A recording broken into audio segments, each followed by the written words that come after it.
Ako po'y nangangarap na ang Duterte mabalik. Yung mga hindi pumalakpak, bahala kayo. Mga hindi pumalakpak ko dyan, bahala kayo.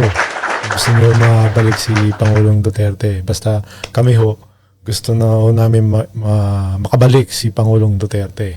At kaya si BP Sara Duterte na maging Pangulo at maging leader po natin. Kaya po sinasabi ni Father ito na gusto daw niya na makabalik si Pangulong Duterte na makaupo. Dahil po sa panahon po niya, yung mga politiko ay takot na gumawa ng mga mali. Takot na takot sa kanya. Tapos pati yung mga pulis, mga sundalo. Pero sa ngayon po, ano po nangyari? Mga nakaupo po, ubod po ng lalaki ng mga bulsa. Yun po ang nangyayari ngayon dahil po sa corruption sa bansa natin. Bago po natin ituloy yung sinasabi ni Father, mga kababayan, meron tayong kakapasok lang na balita, mga kababayan. Yung ito nga po, yung NBI, nagrekomenda na po na sampahan ng kaso sa DOJ. Yan si BP Sara Duterte. Kaagnay po umano'y pagbabanta sa kay Bangag. Yan po. Basahin po natin siya. Ang sinasabi po nila, inirekomenda ng NBI itong pagsasampa ng reklamong grave threats at inciting to sedition laban kay BP Sara Duterte.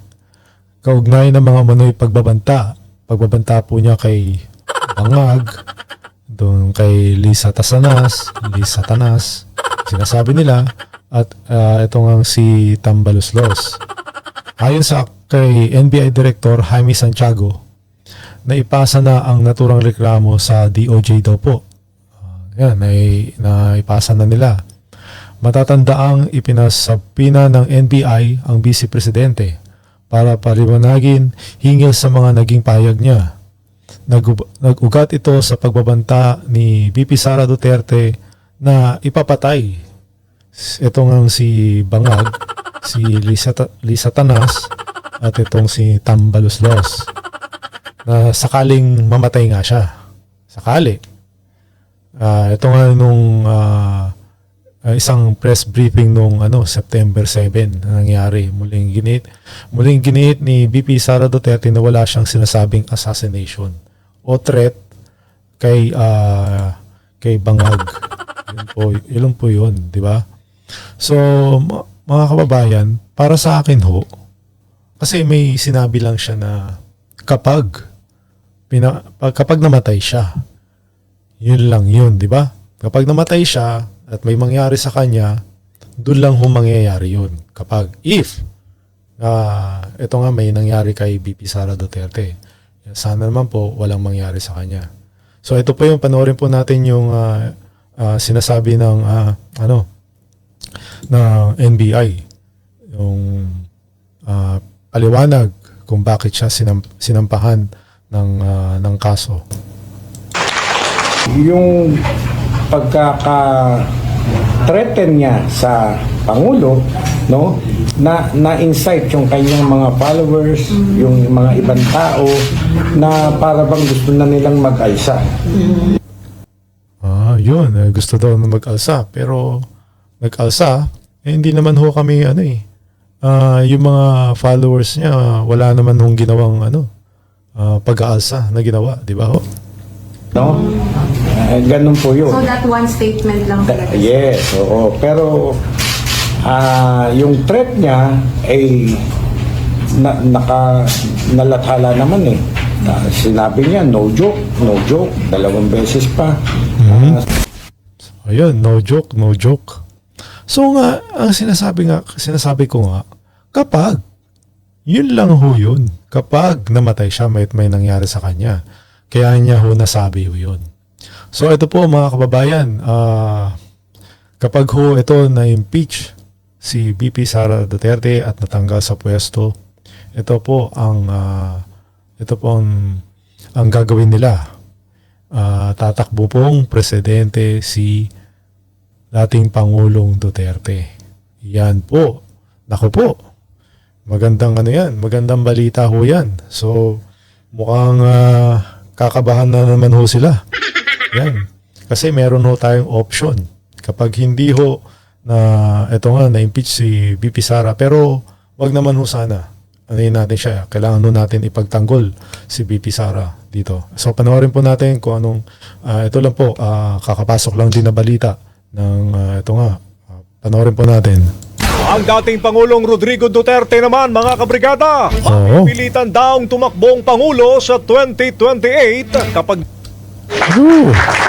Pipilitan na tumakbo bilang Pangulo sa 2028. Yan. Gandang balita ho yan. Gandang balita. Vice President Sara Duterte. Brigada Haji Camino, ibrigada mo! Live report. Ibinunyag ni dating House Speaker at ngayon Davao del Norte Representative Pantaleon Alvarez na tatakbo muli sa Bakit mo binunyag kagad? Ito naman si Congressman Pantaleon Alvarez. Oh. Huwag mo munang binubunyag mo kagad sa kanila. Baka kabahan na ho sila kagad. Kasi meron, ngayon, alam na nila. Paano ba yan? E di lalo silang manggugulo. Talagang gagawa sila ng paraan para hindi lang humaka mga Duterte. Yun pong talagang gagawin nila. Gagawa sila ng paraan dyan. Sana di mo na sinekreto mo muna. O naman talaga, dating speaker, pagkapangulo.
Yun yung mga yung mga dilawan ho dyan. So ngayon, may mga tumatakbo na mga dilawan ngayon, di ba?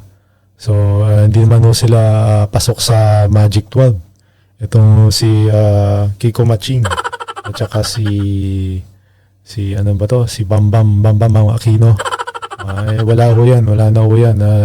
So alam na ho natin, itong mga taong to, talagang wala naman ho, panggulo lang ho to sa politika, mga kababayan.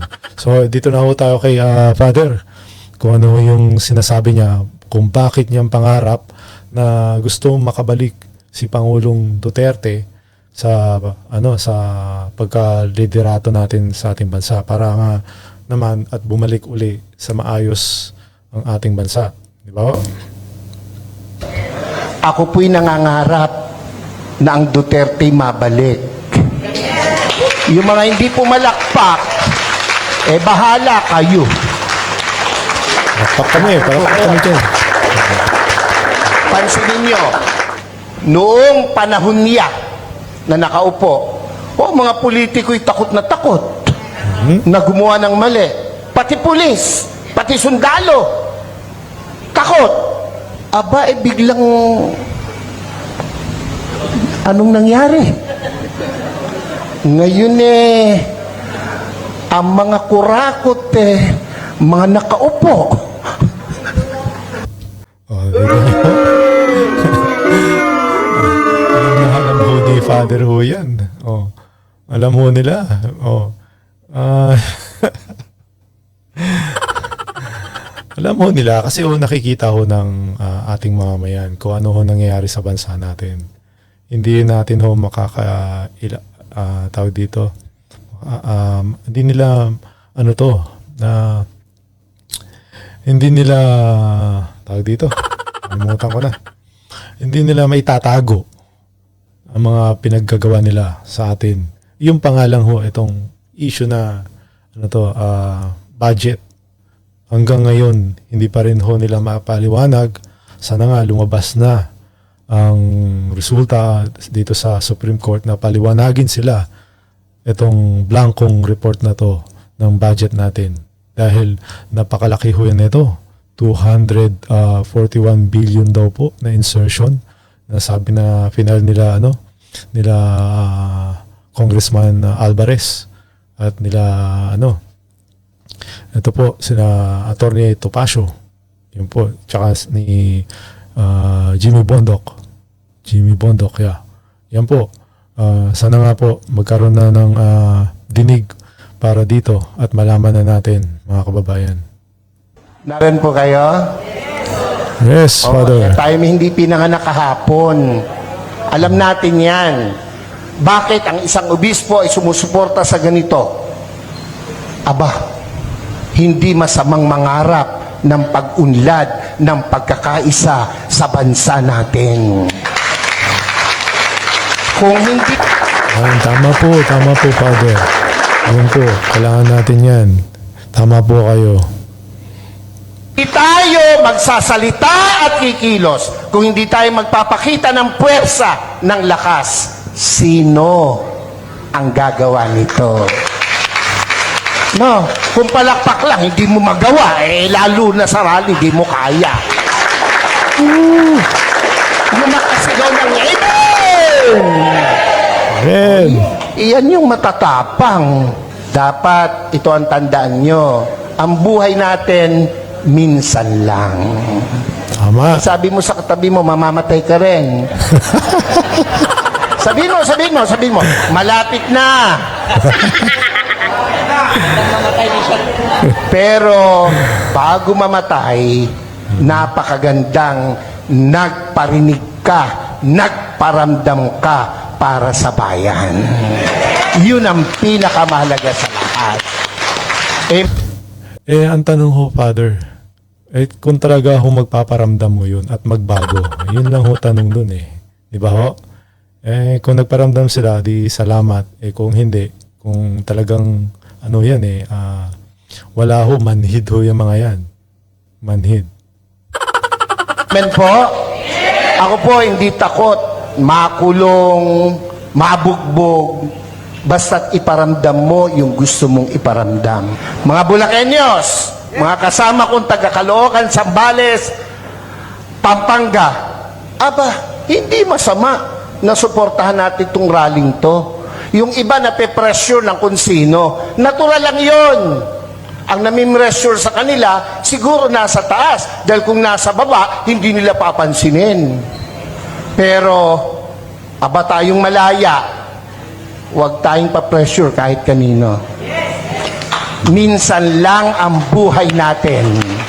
Dapat iparinig natin, iparamdam natin ang ating saloobin. We are not against the government. Never and never will. Lalo po ako. Nakapula nga ako Narin ba kayo? Pero, kailangan nilang makita, kanilang dapat marinig, ang dapat makita at marinig. Gera? Handa ba ang Pilipinas sa gera? Hindi. Ha? Kurutan man talo tayo sa kurutan. Ilan ang bilyon ang Chino, ilan tayo. Panuntukan, talo tayo. Huwag nilang gawing issue yan. At hindi mangyayaring magkagera. Pilipino pa, subukan nila rito, talo sila. Kung ang laban lang ay chismis, panalo ang Pilipino. Yes, Oo, marami hong chismis dyan sa atin eh, nung palagi nagpapakalat ng mga chismis, mga marites ho, Father. Ewan ko ba sa Pilipinas walang chismosa? Wala ano? Mamatay na sana Lord yung mga nagsisinungaling. Huwag nilang gamitin yun. Napanakot, divert. Yung binanggit ni kapatid tungkol sa ayuda, wala akong question dun eh. Ang question ko ron ay nakakarating ba sa tamang tao yung ayuda? Tama. Ako hindi pa nakakaranas ng ayuda. Ewan ko itong mga kasama ko sa harapan. Nakatanggap na ba kayo? Ayuda. Kayo ba'y nakatanggap na? Oo, kaya Wala kayo pa. magrarally, hindi pa kayo nakakatikim. Ako pinagbibiro lang, pero iyon po'y katotohanan. Kung iyan napupunta sa tama. Kung binibigay natin sa 4-piece. Ako! Yang dole, yung mga tupad na nagwawalis at nagdadamo. 1 oras lang ang naipapile 8 hours. So walang problema ang gobyerno. Yung nagpapatupad. Naran po kayo. Yung 4-piece, hanapin mo mga nanay, isinasanla yung card. Nangagsusugal. Hindi ako against dyan, pero dapat tama ang binibigyan. Naran po kayo? Oo. Pag dumaan sa politiko, dole, ang magwawalis, mayayaman pa sa amin. Pero naka-uniform, nasa lilim, nagkikwentuhan. Ang pinagkikwentuhan, ganito lagi. Alam mo ba? Yun mga introduction ng mga chismoso. Alam mo ba? Alam niyo ba?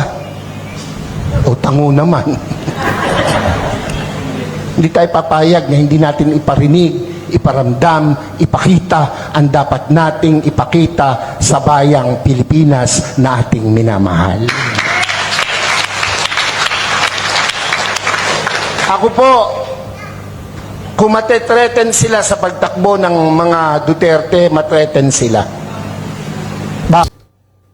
Threaten na ho sila, Father. Ang kaya nga ho gusto nila talagang pabagsakin itong mga Duterte. Pero hindi ho sila magbawagi dahil alam ho natin na yung panlilin lang ho nila dito sa mga issue na to na dapat tugunan at unahin itong korupsyon dito sa bansa natin.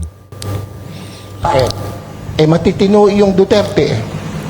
Ako po, kahit obispo nung panahong iyan ay lumalaban, ako po'y kasama. Ako po'y nangitim. Ako'y inalukan na maupo sa kabinet. Hindi ko tinanggap. Ang gusto ko'y makita siyang namamahala. Kung anong ginawa niya sa Davao, gawin niya sa Pilipinas. At ginawa niya sa Pilipinas. Mabalik yun, ako po ay matutuwa. Yan po mga kababayan. Kayo ho din mo ba matutuwa kapag nakabalik po si dating Pangulong Duterte o isa man sa kanila o si BP Sara Duterte na bilang presidente ng ating bansa? Mag-comment lang ho kayo mga kababayan, mag-like and share dito sa ating YouTube channel.